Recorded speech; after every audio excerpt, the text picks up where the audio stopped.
Hello guys, welcome to my channel oh my dish.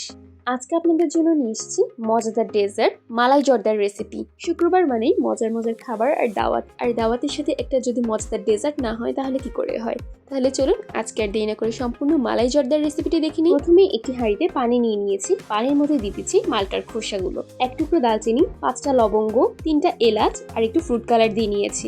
এবার ভালো করে সুন্দর মতো নেড়ে দিচ্ছি যাতে ফ্রুট কালারটা একদম পানির সাথে মিক্সড হয়ে যায়। আধা কেজি পোলাওয়ের চাল আমি ভালো করে ভিজিয়ে ধুয়ে রেখে দিয়েছিলাম, এখন আমি সেটাই এখানে দিয়ে দেবো। পোলাওয়ের চালটাকে আমরা বেশ অনেকটাই রান্না করে নেব, বলতে গেলে 80% মতো, সেজন্য এখন ভালো করে আবার নেড়ে চেড়ে দিচ্ছি। একটু পরেই পানিটা একদম টকবক করে ফুটে উঠবে আর চালগুলো বেশ অনেকটা রান্না করা হয়ে গেছে। আপনাদেরকে দেখিয়ে দিচ্ছি চামচে নিয়ে। এই তো কিছুক্ষণের মধ্যে আমাদের একদম চালটা রান্না করা হয়ে গিয়েছে। এবার আমরা একটি ছাঁকনির সাহায্যে সুন্দর মতো পানিগুলোকে ঝরিয়ে চালটাকে ছেঁকে নিচ্ছি। এবার পোলাও ভাতগুলোকে আমরা একটু ঠান্ডা হওয়ার জন্য রেখে দেবো। আর এই পাশে আমরা একটি হাঁড়িতে ঘি দিয়ে নিচ্ছি 3 চামচ। 1 কাপ মালটার রস দিয়ে নিলাম। মালটা ছাড়া জর্দা একদম ইম্পসিবল। আর এবার 300 গ্রাম চিনি অ্যাড করে দিলাম। ভালো করে সুন্দর মতো এবার মালটার রসের সাথে চিনি ঘিটাকে মিক্স করে নেড়ে চেড়ে দিচ্ছি।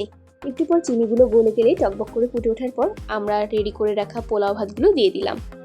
80% তো পোলাও ভাত আমার রান্না করাই ছিল, আর এখন বাকি 20%টাও হয়ে যাবে। ভালো করে সবকিছুর সাথে পোলাও ভাতটা মিক্স করে দেওয়ার পর এবার আমরা ঢাকনা দিয়ে ঢেকে দেবো। 7 মিনিট পর আমরা ঢাকনা খুলে দেখি খুব সুন্দর একটা স্মেল আসছে। আবার একটু নেড়ে দিচ্ছি ভালো করে যাতে সবগুলো একদম পানি টানিগুলো টেনে যায়। আর হাঁড়ির নিচে এবার আমরা একটি তাওয়া দিয়ে দেবো। আবার 5 মিনিট পর ঢাকনা খুলে দেখি আমাদের জর্দা ভাত রেডি করা একদম হয়ে গেছে। খুব সুন্দর স্মেল আসছে, একদম ঝরঝরেও হয়ে গিয়েছে। দেখতেই পাচ্ছেন, নেড়ে চেড়ে দিলাম সুন্দর মতো। আর আমরা মালাইটা আগেই রেডি করে রেখেছিলাম, এখন আমরা একটু সার্ভিং ডিশে জর্দা ভাতটা সার্ভ করে নেওয়ার পর মালাইটা উপর দিয়ে নিয়েছি।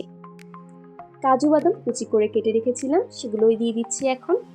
কাজু পেস্তা এইসব বাদামগুলো ছাড়া ডেজার্টটা একদম অসম্পূর্ণই থেকে যায়। আর আমি একটু স্যাফরন দিয়ে নিয়েছিলাম।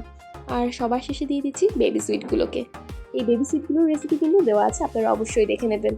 আপনাদের সবার আজকে এই ঝটপট মালাই জর্দার রেসিপিটি কেমন লাগলো আমাকে অবশ্যই জানাবেন। আর যারা এখনও আমার চ্যানেলটি সাবস্ক্রাইব করেনি তারা এক্ষুনি সাবস্ক্রাইব বাটনটা ক্লিক করে দেবেন। সবাই ভালো থাকবেন, সুস্থ থাকবেন আর ও মাই ডিশের সাথেই থাকবেন। আল্লাহ হাফেজ।